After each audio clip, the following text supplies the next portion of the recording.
The book in 3 sentences. The one thing is the best approach to getting what you want. Success is a result of narrowing your concentration to one thing. Success is built sequentially, one thing at a time. The 5 big ideas. Not everything matters equally. Multitasking is a lie. Discipline is a result of habit. Willpower is a finite resource. Dig is dab. The one thing summary. Chapter 1. The one thing. The one thing is the best approach to getting what you want. Where Keller has had huge success, he had narrowed his concentration to one thing. And where his success varied, his focus had too. When you want the absolute best chance to succeed at anything you want, your approach should always be the same. Though small, it's realizing that extraordinary results are directly determined by how narrow you can make your focus. You need to be doing fewer things for more effect instead of doing more things with side effects. Chapter 2. The domino effect. Getting extraordinary results is all about creating a domino effect in your life. The key is over time. Success is built sequentially. It's one thing at a time. Chapter 3. Success leaves clues. No one is self-made. And no one succeeds alone. No one. The one thing shows up time and again in the lives of the successful because it's a fundamental truth. The one thing sits at the heart of success and is the starting point for achieving extraordinary results. The 6 lies between you and success. Everything matters equally. Multitasking. A disciplined life. Willpower is always on will call. A balanced life. Dig is dab. Chapter 4. Everything matters equally. When everything feels urgent and important, everything seems equal. We become active and busy. But this doesn't actually move us any closer to success. Activity is often unrelated to productivity, and busyness rarely takes care of business. The things which are most important don't always scream the loudest. The hub. Achievers always work from a clear sense of priority. Most to-do lists are survival lists, getting you through your day and your life, but not making each day a stepping stone for the next so that you sequentially build a successful life. Instead of a to-do list, focus on a success list, a list that is purposefully created around extraordinary results. If your to-do list contains everything, then it's probably taking you everywhere, but where you really want to go. The majority of what you want will come from the minority of what you do. Extraordinary results are disproportionately created by fewer actions than most realize. No matter the task, mission, or goal, big or small, start with as large a list as you want, but develop the mindset that you will whittle your way from there to the critical few and not stop until you end with the essential one. There will always be just a few things that matter more than the rest, and out of those, one will matter most. Doing the most important thing is always the most important thing. Chapter 5. Multitasking. Multitasking is a lie. When you try to do 2 things at once, you either can't or won't do either well. It's not that we have too little time to do all the things we need to do. It's that we feel the need to do too many things in the time we have. Researchers estimate that workers are interrupted every 11 minutes and then spend almost a third of their day recovering from these distractions. When you switch from one task to another, voluntarily or not, 2 things happen. The first is nearly instantaneous. You decide to switch. The second is less predictable.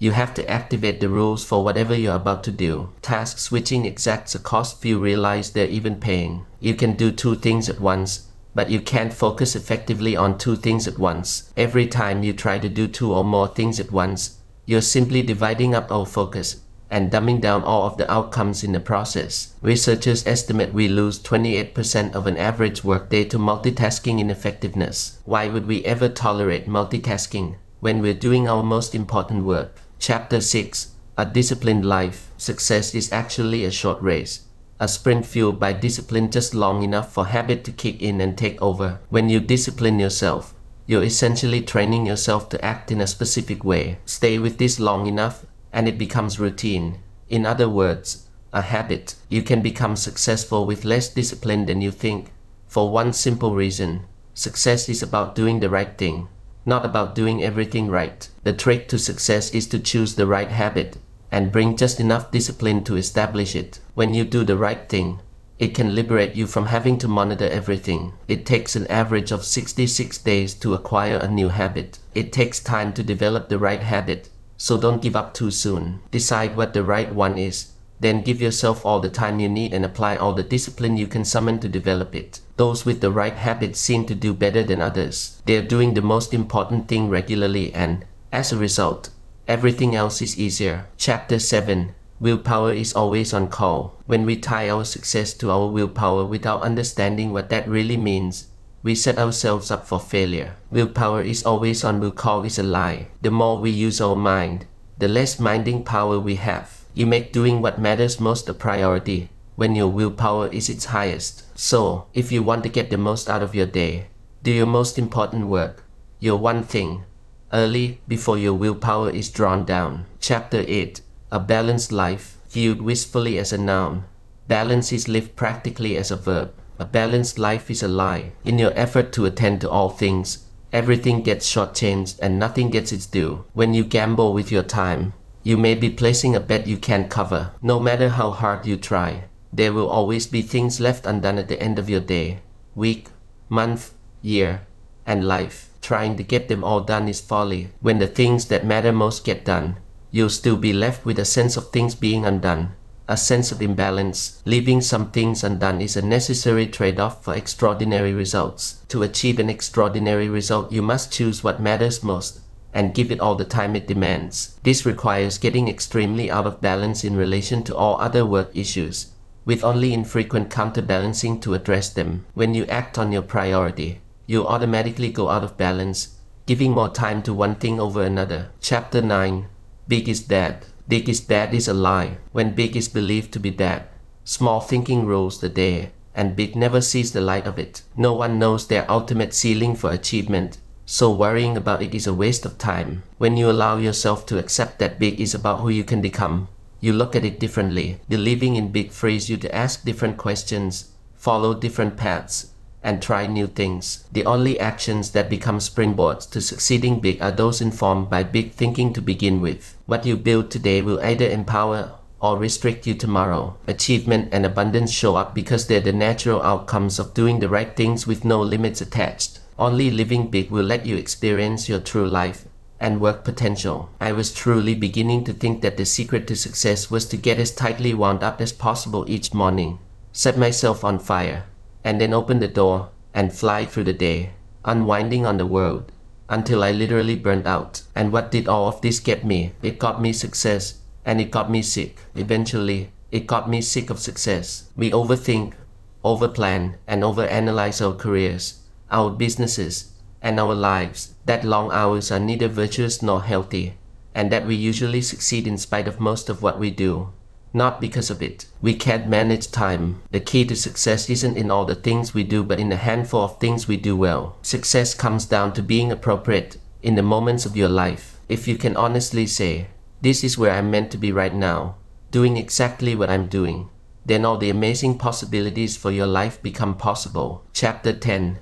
The focusing question. Answers come from questions, and the quality of any answer is directly determined by the quality of the question. Ask the wrong question, get the wrong answer. Ask the right question, get the right answer. Ask the most powerful question possible, and the answer can be life-altering. Voltaire once wrote, "Judge a man by his questions rather than his answers." One of the most empowering moments of Keller's life came when he realized that life is a question, and how we live it is our answer. How we phrase the questions we ask ourselves determines the answers that eventually become our life. Anyone who dreams of an uncommon life eventually discovers there is no choice but to seek an uncommon approach to living it. The focusing question is so deceptively simple that its power is easily dismissed by anyone who doesn't closely examine it. The focusing question can lead you to answer not only big picture questions, where am I going? What target should I aim for? But also small focused ones as well. What must I do right now to be on the path to getting the big picture? Where's the bullseye? Extraordinary results are rarely happenstance. They come from the choices we make and the actions we take. The focusing question always aims you at the absolute best of both by forcing you to do what is essential to success. Make a decision to stay on track for the best possible day, month, year, or career. You must keep asking the focusing question. The focusing question collapses all possible questions into one. What's the one thing I can do such that by doing it everything else will be easier or unnecessary? Most people struggle to comprehend how many things don't need to be done if they would just start by doing the right thing. Chapter 11. The success habit. Start with the big stuff and see where it takes you. The focusing question is the foundational habit Keller uses to achieve extraordinary results and lead a big life. The focusing question can direct you to your one thing in the different areas of your life. You can also include a time frame, such as right now or this year, to give your answer the appropriate level of immediacy, or in 5 years or someday to find a big picture answer that points you at outcomes to aim for. Say the category first, then state the question, add a time frame, and end by adding such that by doing it everything else will be easier or unnecessary. For example, for my job, what's the one thing I can do to ensure I hit my goals this week such that by doing it everything else will be easier or unnecessary? Chapter 12. The path to great answers. Answers come in 3 categories: doable, stretch, and possibility. Extraordinary results require a great answer. If you want the most from your answer, you must realize that it lives outside your comfort zone. A great answer is essentially a new answer. When moving toward a goal, the first thing to do is ask, has anyone else studied or accomplished this or something like it? Short of having a conversation with someone who has accomplished what you hope to achieve. In Keller's experience books and published works offer the most in terms of documented research and role models for success. The research and experience of others is the best place to start when looking for your answer. A new answer usually requires new behavior. There is a natural rhythm to our lives that becomes a simple formula for implementing the one thing and achieving extraordinary results. Purpose, priority, and productivity. Your big one thing is your purpose, and your small one thing is the priority you take action on to achieve it. Great businesses are built one productive person at a time. Chapter 13.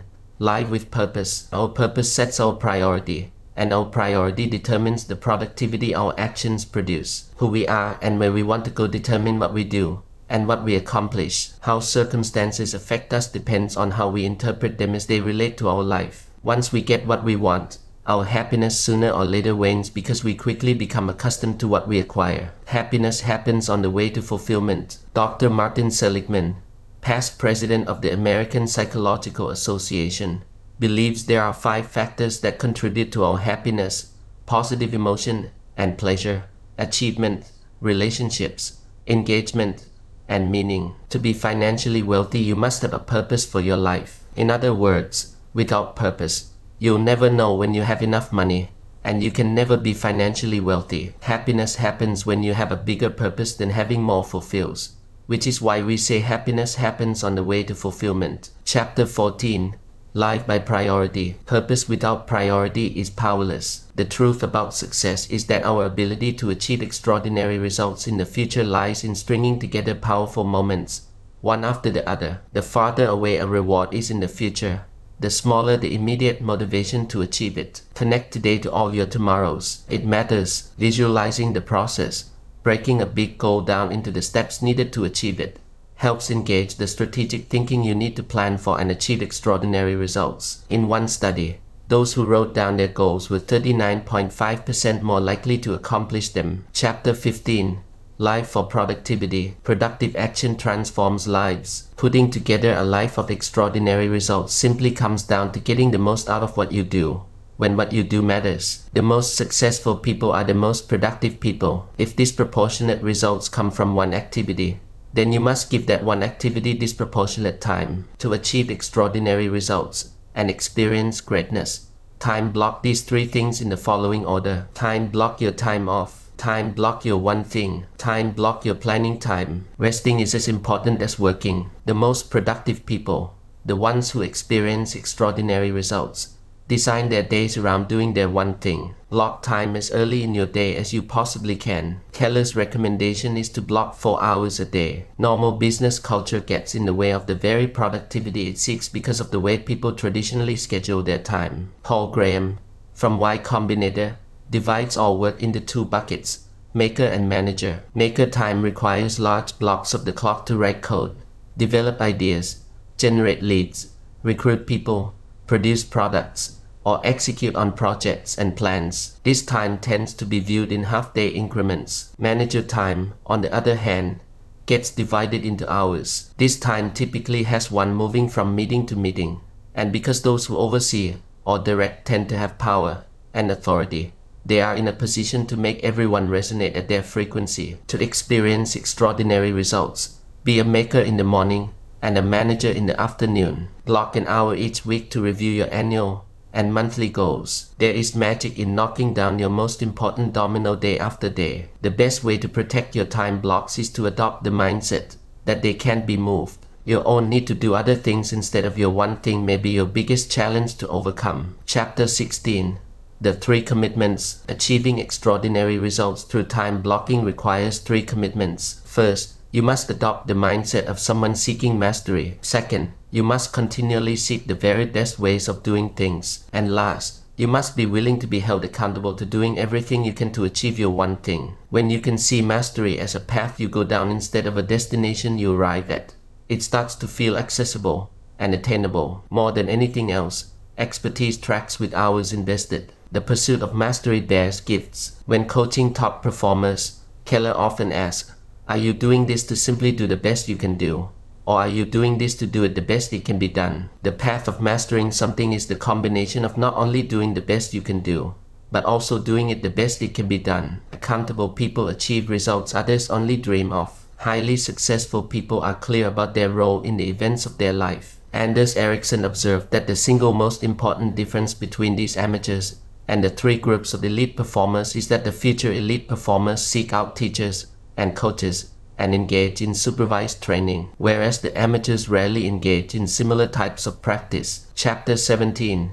The 4 thieves. The 4 thieves of productivity. Inability to say no, fear of chaos, poor health habits, environment doesn't support your goals. The way to protect what you've said yes to and stay productive is to say no to anyone or anything that could derail you. When you say yes to something, it's imperative that you understand what you're saying no to. Saying yes to everyone is the same as saying yes to nothing. You can't please everyone, so don't try. A request must be connected to my one thing for me to consider it. When you strive for greatness, chaos is guaranteed to show up. Personal energy mismanagement is a silent thief of productivity. High achievement and extraordinary results require big energy. The highly productive person's daily energy plan. Meditate and pray for spiritual energy. Eat right, exercise, and sleep sufficiently for physical energy. Hug, kiss, and laugh with loved ones for emotional energy. Set goals, plan, and calendar for mental energy. Time block your one thing for business energy. When you spend the early hours energizing yourself,